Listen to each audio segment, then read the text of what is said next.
Well, these plump bell peppers are filled with a savory combination of seasoned ground meat, fresh vegetables, and tons of gooey cheeses.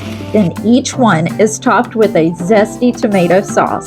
This recipe for grain-free stuffed peppers is sure to satisfy your low-carb cravings for a hearty, home-style meal. The first step is to prepare the bell peppers. To do this, cut the stem ends of the peppers and give it a twist to easily remove the seed. And don't worry about waste because we will be using these tops in the filling. Now once all of your peppers are seeded, go ahead and remove the seeds from the tops and rinse the peppers and tops well. This recipe is going to make enough filling for 4 to 6 medium-sized peppers, and today I'll be filling 4. Now place your tops on the cutting board and dice enough to equal at least a 1/4 cup.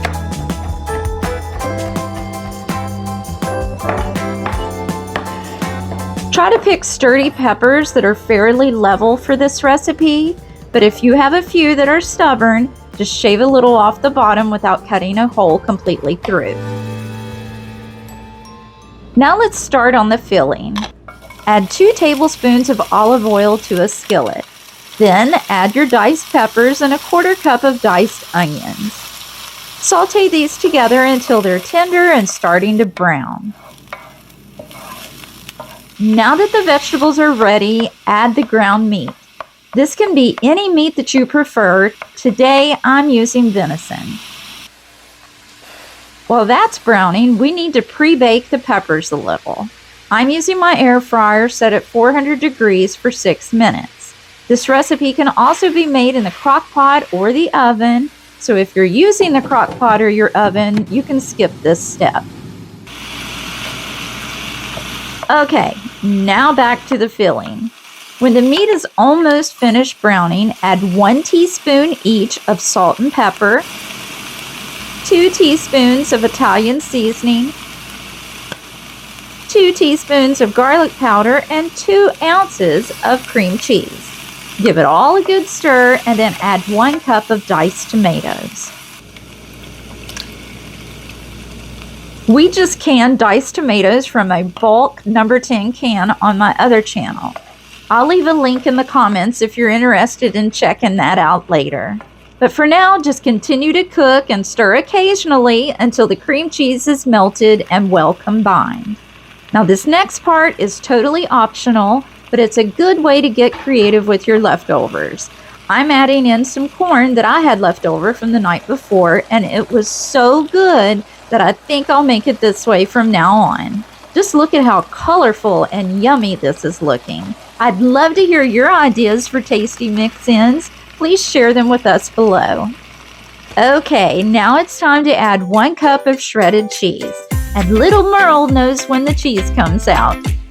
That bag of cheese was empty, but don't worry, I opened another bag just for him. How can I say no to that sweet little face? Okay, now the peppers and the filling are ready, so let's start putting them all together. Carefully remove the peppers to a sturdy surface if air frying, in a dish if baking, or into your crock pot and begin filling each pepper. As I mentioned before, this recipe should be enough for 4 to 6 medium peppers.